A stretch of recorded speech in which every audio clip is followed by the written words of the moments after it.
En el Perú, el acceso a los derechos sexuales y reproductivos sigue siendo limitado por factores culturales, religiosos y morales. Actualmente, el aborto solo es legal si la vida o salud de la gestante está en riesgo, dejando fuera casos graves como violación sexual o malformaciones fetales. Esta situación afecta especialmente a niñas y adolescentes, muchas de las cuales se enfrentan a embarazos forzados en contextos de violencia, pobreza y falta de atención médica. En 2022 se reportaron más de 1.000 violaciones a niñas menores de 12 años y 2/3 de las víctimas de violencia sexual en el país son menores de edad. Aunque Perú ha firmado tratados internacionales, aún no garantiza el acceso seguro al aborto ni políticas con enfoque de género y derechos humanos. Por eso, es urgente una reforma legal que proteja a las personas gestantes, respetando su dignidad y el límite de los estigmas que impide el ejercicio de estos derechos. Es por ello que estamos proponiendo una reforma constitucional para garantizar derechos reproductivos a víctimas de violencia sexual. En el artículo 2 de nuestra Constitución reconoce derechos fundamentales, pero aún existen vacíos que impiden proteger efectivamente a niñas y mujeres víctimas de violación.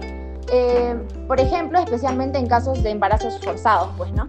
Es por ello que proponemos incorporar un nuevo inciso que garantice el acceso gratuito, confidencial y sin discriminación a servicios de salud sexual y reproductiva, incluyendo la posibilidad de poder interrumpir voluntariamente un embarazo conforme a la ley y los tratados internacionales ratificados por nuestro país. Esta reforma es fundamental en principios constitucionales y tratados como el CEDAW y la Convención de Belém do Pará. También se exige al Congreso legislar sobre protocolos, presupuestos, mecanismos de denuncia y sanciones de denegación de atención. Además de elevar este derecho a rango constitucional, nos permitirá a todos poder exigirlo mediante amparo u otras vías legales, asegurando atención digna, oportuna y con enfoque de derechos humanos.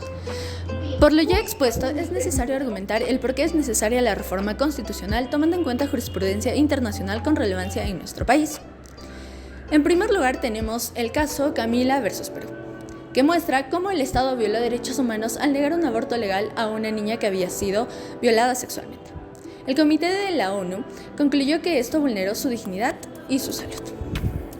De forma similar, tenemos el caso de Paulina versus México, que la Corte Interamericana de Derechos Humanos determinó que negar el aborto a una menor también fue una violación de derechos. Sin embargo, México reconoció su error y reformó sus leyes. Como podemos ver, ambos casos respaldan la necesidad urgente de reformar nuestras leyes para garantizar los derechos reproductivos de niñas y mujeres víctimas de violencia sexual. Otro de los casos más representativos que demuestran la urgencia de la reforma del artículo 2 de nuestra Constitución Política para incluir así el derecho a la salud sexual y reproductiva es el caso de LC versus Perú, resuelto por el Comité para la Eliminación de Discriminación contra la Mujer. LC era una niña de 13 años que quedó embarazada a causa de una violación. Ante la falta de apoyo, decidió lanzarse de un edificio para culminar así con su vida. Esto ocasionó lesiones graves en su columna vertebral, por lo cual tenía que llevarse a cabo una cirugía con urgencia. Pero esta fue postergada debido al miedo de afectar así el embarazo, dejándole secuelas muy graves, lo cual fue una cuadriplegia espástica. El comité concluyó que el Estado peruano violó sus derechos fundamentales a la salud, al libre desarrollo y a la no discriminación. Este caso deja en evidencia cómo la falta de atención oportuna constituye una forma de violación constitucional y cómo la legislación vigente, al no proteger a niñas y adolescentes de forma adecuada, perpetúan una desigualdad. Obligar a una víctima de violación sexual a continuar con un embarazo forzado vulnera su dignidad, su integridad y autonomía, valores protegidos por la Constitución. Como sostiene Pau Carpucho González, basándose en la doctrina de Farajoli, el Estado no debería imponer visiones morales absolutas, penalizar el aborto, sino proteger y garantizar derechos fundamentales. Negar servicios reproductivos a niñas y adolescentes víctimas es una forma de violencia institucional.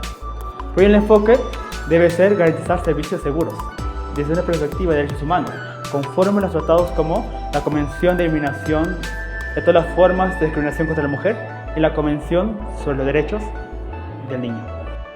En conclusión, podemos decir que el acceso a la salud reproductiva es un derecho fundamental vinculado con el derecho a la integridad, a la vida, el derecho a la dignidad y al libre desarrollo de personalidad.